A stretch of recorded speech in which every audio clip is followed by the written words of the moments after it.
15 ದಿನ 12,000 ಕ್ಯೂಸೆಕ್ ಪ್ರತಿನಿತ್ಯ ನೀರು ಹರಿಸುವ ಹಾಗೆ ಹೇಳಿದ್ದಾರೆ. ನಾಳೆ ಸುಪ್ರೀಂ ಕೋರ್ಟ್ ಅಲ್ಲಿ ವಿಚಾರಣೆ ಇದೆ, ಕಾದು ನೋಡೋಣ. ಸಚಿವ ರಾಮಲಿಂಗಾರೆಡ್ಡಿ ಅವರ ಹೇಳಿಕೆ. ಕೋಲಾರದಲ್ಲಿ ಜಲಸಂಪನ್ಮೂಲ ಸಚಿವ ರಾಮಲಿಂಗಾರೆಡ್ಡಿ ಪ್ರತಿಕ್ರಿಯಿಸಿದ್ದಾರೆ.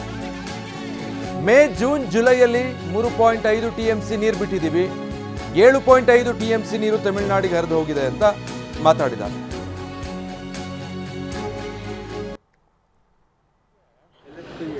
ರೆಗ್ಯುಲೇಟರಿ ಕಮಿಟಿ ಮೀಟಿಂಗ್ ಇತ್ತು.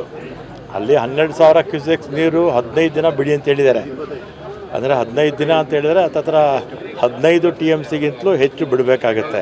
CWMA ಇದೆ, ಮಾನಿಟರಿಂಗ್ ಅಥಾರಿಟಿ ಮೀಟಿಂಗ್ ಇದೆ, ನೋಡೋಣ ಏನಾಗುತ್ತೋ. ಆಮೇಲೆ ನಮ್ಮ ACSA ಹೋಗಿದ್ದಾರೆ.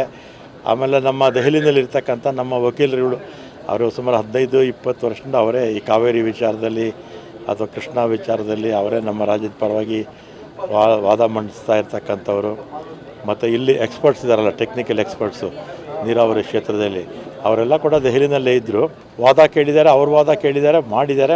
CWMA ಮೀಟಿಂಗ್ ಇದೆ, ನೋಡೋಣ. ಮತ್ತು ಸುಪ್ರೀಂ ಕೋರ್ಟಲ್ಲೂ ನಾಳೆ ಕೇಸ್ ಇದೆ. ನಮ್ಮ ACS ಅವರು, ನಮ್ಮ ಇವರು ಟೆಕ್ನಿಕಲ್ ಅಡ್ವೈಸರ್ಸು, ನಮ್ಮ ವಕೀಲರು ವಾದ ಮಾಡ್ತಾರೆ.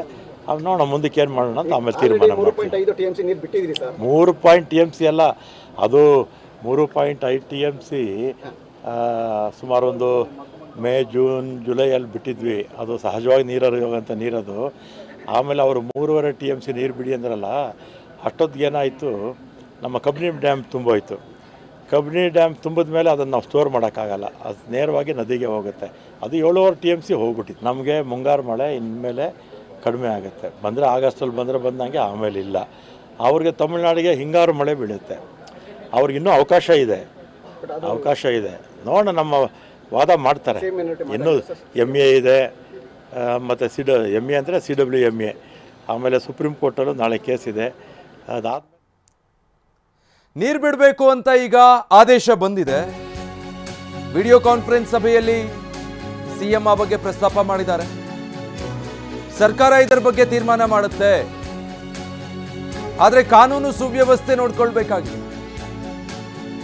ರೈತರಿಗೆ ಏನ್ ರಕ್ಷಣೆ ತೆಗೆದುಕೊಳ್ಬೇಕೋ ಅದನ್ನ ಮಾಡಿದ್ದೀವಿ ಅಂತ ಮುಖ್ಯಮಂತ್ರಿಗಳು ಮಾತಾಡಿದ್ದಾರೆ.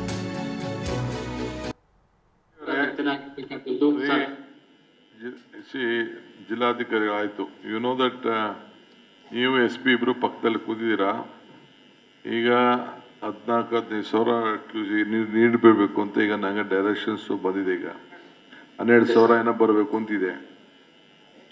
ಇದನ್ನ government will take A decision. ನಮ್ಮ ಇರಿಗೇಷನ್ ಮಿನಿಸ್ಟ್ರು ನಾವೆಲ್ಲ ಕೂತ್ಕೊಂಡು ಪರಿಸ್ಥಿತಿ ನೋಡ್ಬಿಟ್ಟು ಯಾವ ರೀತಿ ಮಾಡಬೇಕು ಅಂತ, ಈಗ ಎಷ್ಟು ನೀರು ಹೋಗ್ತಾ ಇದೆ ಅಂತ ಗೊತ್ತಾಗಿದೆ.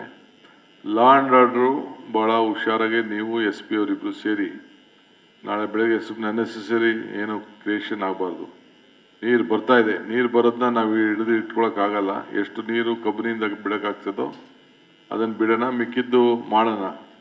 ಫಾರ್ಮರ್ಸ್ಗೆಲ್ಲ ಯಾವ ರೀತಿ ಎಜುಕೇಟ್ ಮಾಡಬೇಕು, ಅವ್ರಿಗೆಲ್ಲ ಏನು ರಕ್ಷಣೆ ಮಾಡಬೇಕು ನಾವು ಅಲ್ಲೇ ಮಾಡಿದ್ದೀವಿ ನಾವು, ಅದು ಬೇರೆ ವಿಚಾರ. ಸೊ ನೆಕ್ಸ್ಟ್ 3-4 ಡೇಸಲ್ಲೇ ಕೆಲವು ಮೀಟಿಂಗ್ ತೆಗೆದುಕೊಳ್ತೀವಿ. ಇದನ್ನು ನೀವು SP ಅವರು ಎಲ್ಲ ಸೇರಿ ಕೂತ್ಕೊಂಡು ಮಾತಾಡಿ, ಇದು ಭಾಳ ಜವಾಬ್ದಾರಿಯಾಗಿ you have to handle this situation. ಇದು ಎಲ್ಲೂ ಸಮಸ್ಯೆ ಆಗೋದಿಲ್ಲ, ಇರೋದೇ ನಿಮ್ಮ ಮಂಡ್ಯದಲ್ಲಿ ಮಾತ್ರ.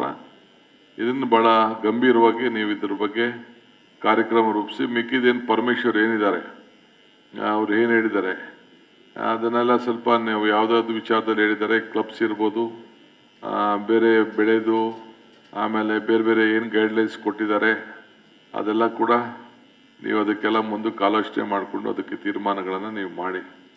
B cautious on this law and order issue. ಮಿಕ್ಕಿದೆಲ್ಲ ನಿಮಗೆ ಅನುಭವ ಇದೆ, ನಿಮಗೆಲ್ಲ ನಾನೇನು ಹೆಚ್ಚಿಗೆ ಏನು ಹೇಳ್ಕೊಡ್ಬೇಕಾದಿಲ್ಲ. ಸೊ ಏನಿದ್ದರೂ ಇಮಿಡಿಯೇಟಾಗಿ ನಿಮ್ಮ DGಗೋ ನಿಮ್ಮ ಮೇಲ್ಗಡೆ ಇದಕ್ಕೆ ಏನು ಪರಿಸ್ಥಿತಿ ಏನಿದೆ ನನ್ನ ಆಫೀಸ್ಗೆ ನೀವು ತಿಳಿಸಿ ಅಷ್ಟೇ, ಲೋಕಲ್ ಇಶ್ಯೂಸ್ ಏನಿದೆ.